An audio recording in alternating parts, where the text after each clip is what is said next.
What's going on, guys? It's EmeraldGamer7 coming back at you with another video. And today's topic is going to be about Cyberpunk 2077.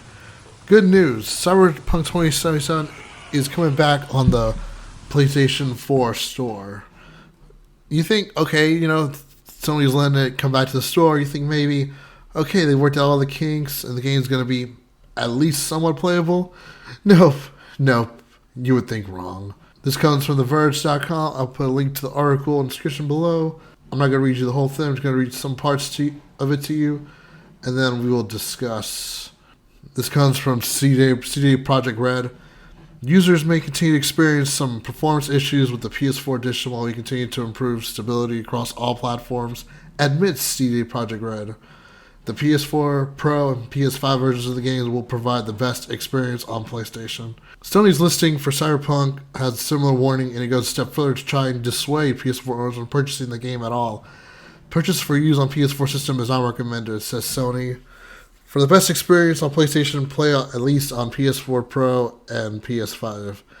Now that's actually pretty true. I've never played the game. The game does not interest me, but I know a lot of people love this game and were hyped for this game when it came out. And I had some friends who played it on various consoles, and they gave me their opinions. And they said on the next generation consoles, they didn't have the Series X, but they had the Series S. It ran the best. Of course, I heard here on PC, it runs better anyway. But I heard like on the current gen or next gen consoles, if you will, they run okay. They run pretty decent. But on the base consoles, like the base PS4 and the base Xbox One or Xbox One S, I didn't hear so much great things. So what does this mean?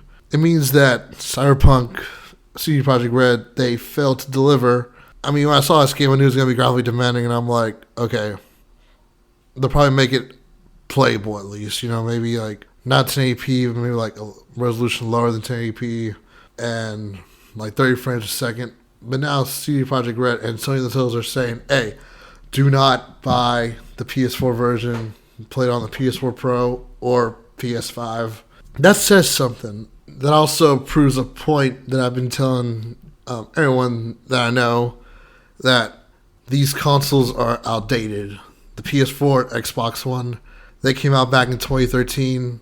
By November this year, that means they would have already been 9 years old in the console's life cycle. And keep in mind, guys, you may or may not notice, when they came out back in 2013, these consoles were already underpowered as it was. Like, they came out weak from the get-go. Like, they were so far behind in terms of power and what they can do. Especially the Xbox One, the base Xbox One. And this just proves that, these games are just becoming more and more demanding for the base consoles, the base PS4 and the base Xbox One. I've seen this with other games coming out as well, like when the Outriders demo came out, I actually played that on my Xbox One X. Not the Series X, but the One X. And it was trying to run the game at 4K 30, and it just could not do that. The frame rate was unstable. When I played the demo, there was crashes.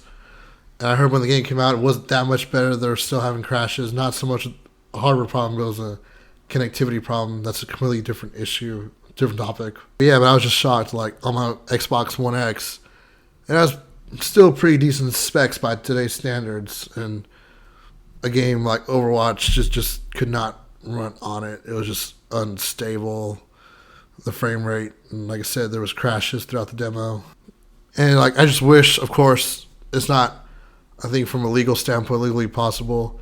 I just wish like game developers can just focus on creating games just for like the PS5, the Series X, and Series S, as well as the PS4 Pro and Xbox One X.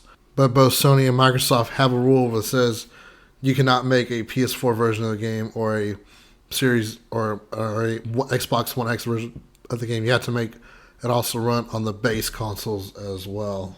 And it's a shame too, because that's just holding developers back, because when they have to make a game, they have to, I mean, I'm no expert in creating games, like I have no knowledge of that, but what I do know is like when you're making a product, you got to go by the least common denominator, the weakest consoles, and then just build up from there. Another example I can give out is Resident Evil 8 Village.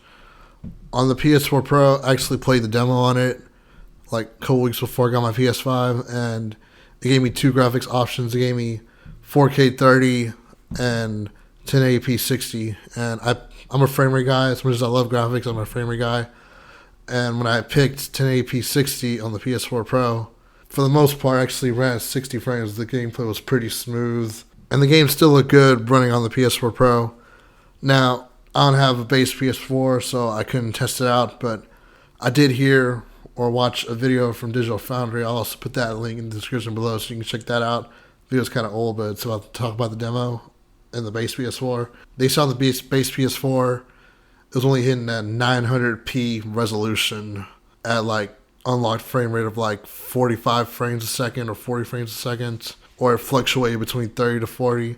And they even said they wish Capcom would have just locked the frame rate at 30 frames. That way the gameplay could have at least been stable. But yeah, CD Projekt Red was just too ambitious with this game. I know most of this is not their fault. I know most of this is like a shareholder's problem. They wanted the game to come out for the holiday season so that way they can get all the sales from the Christmas sales. So it's not entirely the developer's fault. It was more, like a business problem. That's just my thoughts and opinions on the subject. If you are buying the game, make sure you at least have a PS4 Pro or a PS5. That way you're dealing with the least amount of problems possible.